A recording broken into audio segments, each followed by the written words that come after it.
Vijayawada central నియోజకవర్గం ఆర్ఆర్పేటలో diarrhoea కేసులు వెలుగు చూశాయి. ఈ ఘటనపై ప్రభుత్వం వేగంగా స్పందించింది. సెంట్రల్ ఎమ్మెల్యే బోండా ఉమా మాట్లాడుతూ, ఇంటింటికి సర్వే చేశాం, సమస్య ఎందుకు వచ్చిందో గుర్తిస్తున్నాం, ఎక్కడా ప్రాణ నష్టం జరగలేదు, ప్రజలు వదంతులను నమ్మవద్దు, బాధితులందరికీ ప్రభుత్వం అండగా ఉంటుంది అని తెలిపారు. మున్సిపల్ పరిపాలన మంత్రి నారాయణ మాట్లాడుతూ, డయేరియా కేసులపై సీఎం చంద్రబాబు స్వయంగా ఫోన్ చేసి వివరాలు అడిగారు. బాధితులకు మెరుగైన వైద్యం అందించాలని ఆదేశించారు. కేసులు వెలుగులోకి వచ్చిన వెంటనే అధికారులు, ప్రజాప్రతినిధులు స్పందించారు. ప్రస్తుతం చాలామందికి వాంతులు, విరేచనాలు తగ్గాయి. కొంతమంది ఇప్పటికే ఆస్పత్రి నుంచి డిశ్చార్జి అయ్యారు అని వెల్లడించారు. నీటి శాంపిల్స్ ఇప్పటికే ఒకసారి పరీక్షించామని, ఎలాంటి సమస్యలు తేలలేదని మంత్రి నారాయణ తెలిపారు. అయితే డ్రైన్ నీరు తాగునీటిలో కలుస్తుందేమో అన్న అనుమానంతో మరల పరీక్షలు కొనసాగుతున్నాయని వివరించారు. ప్రస్తుతం బాధితులందరి ఆరోగ్యం నిలకడగా ఉందని, ఎలాంటి ఆందోళన అవసరం లేదని అధికారులు స్పష్టం చేస్తున్నారు.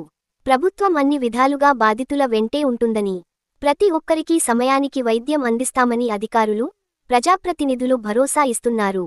సెంట్రల్ నియోజకవర్గం న్యూ ఆర్ఆర్పేట 57వ డివిజన్లో గత 3 రోజులుగా కొంతమంది ప్రజలు అక్కడ మరి డయేరియాతో విరోచనాలు, నీళ్ళ విరోచనాలతో, కొంతమంది వాంతులతో సఫర్ అవుతూ జరిగింది.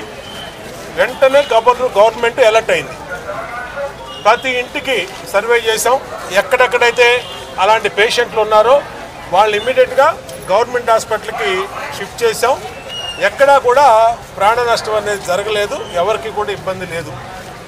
మోషన్స్ వచ్చినప్పుడు ఎంత ప్రోళ్ళైనా సరే వీక్ అవుతారు, వీక్ అయ్యారు. వాళ్ళకి ఐవీఆర్ఎస్లు, డాక్టర్లు వాళ్ళ ప్రొసీజర్స్ అంతా వాళ్ళు కంప్లీట్ చేస్తూ ఉన్నారు. ఇవాళ గౌరవ మున్సిపల్ శాఖ మంత్రి వర్యులు నారాయణ గారు కూడా ప్రత్యక్షంగా డివిజన్లో మొత్తం పర్యటించి మెడికల్ క్యాంపు, అలాగే గవర్నమెంట్ హాస్పిటల్లో పేషెంట్లు ప్రతి ఒక్కళ్ళతో కూడా ఆయన క్షుణ్ణంగా మాట్లాడటం జరిగింది. పూర్తిగా డీటెయిల్డ్గా మాట్లాడటం జరిగింది. మున్సిపల్ కార్పొరేషన్ నుంచి ప్రతి ఇంటికి ఈ విధంగా శాంపిల్స్ కలెక్ట్ చేసాం. శాంపిల్స్ కలెక్ట్ చేసి ఏదైతే టెక్నికల్గా ఇది టెస్ట్ చేయాలో ఆ వాటర్, డ్రింకింగ్ వాటర్ని పూర్తిగా టెస్ట్ చేయడం జరిగింది. హెడ్ వాటర్ వర్క్స్ నుంచి ప్రతి ఇంటికి వెళ్ళే లైన్ని కూడా క్షుణ్ణంగా పరిశీలించడం జరిగింది.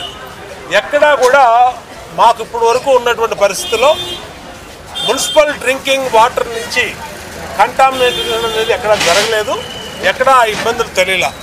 ఇవాళ అధికారులందరూ, ఉన్నతాధికారులు, అలాగే డాక్టర్లు అందరూ కూడా ఆర్ఆర్పేటలోనే పెద్ద ఎత్తున క్యాంప్ వేశారు. సీఎం గారు కూడా ప్రత్యేకంగా దీని మీద దృష్టి పెట్టి మంత్రి గారిని పంపించారు. ఏదేమైనా ప్రజలకు ఒకటే చెప్తా ఉన్నాం, వదంతులు నమ్మవద్దు. ప్రభుత్వం అన్ని రకాలుగా మీకు అండగా ఉంది. డాక్టర్లు, నిష్ణాతులైనటువంటి స్పెషలిస్టులు అందరూ కూడా వాళ్ళ పర్యవేక్షిస్తూ ఉన్నారు. కాబట్టి ఏ వైద్యమైనా సరే అందుబాటులో ఉంది కాబట్టి ఎవరికి ఇబ్బంది లేదు. అందరినీ కూడా ఈరోజు సాయంత్రం, రేపు ఈ హాస్పిటల్లో ఉన్నటువంటి 29 మంది ఏదైతే ఉన్నారో వాళ్ళని డిశ్చార్జ్ కూడా చేయడం జరుగుతుందని సూపరింటెండెంట్ గారు చెప్పారు. వాళ్ళ ఆరోగ్య పరిస్థితి మెరుగవగానే. కాబట్టి ఎవరు ఇబ్బంది పడాల్సిన అవసరం లేదని, వదంతులు నమ్మద్దు. దీన్ని కూడా క్యాష్ చేసుకోవాలని కొన్ని రాజకీయ పార్టీలు ఆలోచిస్తూ ఉన్నాయి. అలాంటి ఎవరు కూడా నమ్మద్దని విజ్ఞప్తి చేస్తూ ఉన్నారు. 46 మంది ఈరోజు యాక్చువల్గా హాస్పిటల్లో ఉన్నారు. 46 మందితో మాట్లాడడం జరిగింది. అయితే అధికారులు, అటు హెల్త్ డిపార్ట్మెంటు, ఇటు మున్సిపల్ శాఖ, అదేవిధంగా ప్రజాప్రతినిధులు వెంటనే దీని మీద రియాక్ట్ కావటం, వెంటనే హాస్పిటల్లో చేర్చడం. వాళ్ళందరికీ యాక్చువల్గా వామిటింగ్స్ అండ్ మోషన్స్ ఉన్నాయి. అయితే నేను ఆల్మోస్ట్ 46 మందితో మాట్లాడాను. అయితే వాళ్ళకి అందరికి కూడా వామిటింగ్స్ తగ్గినాయి, మోషన్స్ కూడా కొందరికి తగ్గినాయి. కొందరు డిశ్చార్జ్ అవుతున్నారు, కొందరు ఇవాళ ఈవినింగ్ కొందరు డిశ్చార్జ్ అవుతారు. ఏదేమైనప్పటికీ ఇప్పుడే మా యొక్క మున్సిపల్ శాఖలో డైరెక్టర్ ఆఫ్ మున్సిపల్ అడ్మినిస్ట్రేషన్ వారు కూడా ఇచ్చున్నారు యాక్చువల్గా. అదేవిధంగా పబ్లిక్ హెల్త్ ఇచ్చాం. ఆల్రెడీ ఒకసారి టెస్ట్ చేశారు. వాటర్ టెస్ట్ చేస్తే వాటర్ టెస్ట్లో ఎటువంటి ప్రాబ్లం లేదని వచ్చింది. అయినప్పటికీ మరొకసారి ఎక్కడన్నా ట్యాప్స్లోకి ఎక్కడన్నా ఈ డ్రైన్స్ వాటర్ ఎక్కడన్నా కలిసే ఛాన్స్ ఎక్కడన్నా ఉందా అనేది మళ్ళీ ఒకసారి పరిశీలించమని ఇప్పుడు అధికారులందరూ ఇమీడియట్గా దాని మీద ఫోకస్ చేశారు. అందరికీ ఒకటే చెప్పేది, ఎటువంటి ఇబ్బంది లేదు, అందరూ కూడా స్టేబుల్గా ఉండాలి. ఎవరు కూడా ఎటువంటి ప్రాబ్లం అందరితో, ప్రతి ఒక్కరితో నేను యాక్చువల్లీ ఎమ్మెల్యే గారు ఇద్దరు మాట్లాడటం జరిగింది. మెజారిటీకి మోషన్ వామిటింగ్స్ తగ్గినాయి, కొందరికైతే మోషన్స్ తగ్గినాయి. క్యాంపు పెట్టారు అక్కడ. క్యాంపులో కూడా ఇవాళ ఒక 13 మంది ఇచ్చారు. వాళ్ళలో ఒక 5 మంది మాత్రం అక్కడ లోకల్గా ఎక్కడైతే క్యాంప్ పెట్టారో అక్కడ వాళ్ళకి సెలైన్కి ఇచ్చారు. మిగతా వాళ్ళకి ట్యాబ్లెట్స్. అయితే నిన్నటికి వాళ్ళకి చాలా తగ్గిందన్నారు. ఏదేమైనప్పటికీ జాగ్రత్త తీసుకోవాల్సిన బాధ్యత ప్రభుత్వం ఉంది. ముఖ్యమంత్రి గారు కూడా మార్నింగ్ యాక్చువల్గా ఫోన్ చేశారు. దాని మీద ప్రత్యేకంగా యాక్షన్ రావడం జరిగింది.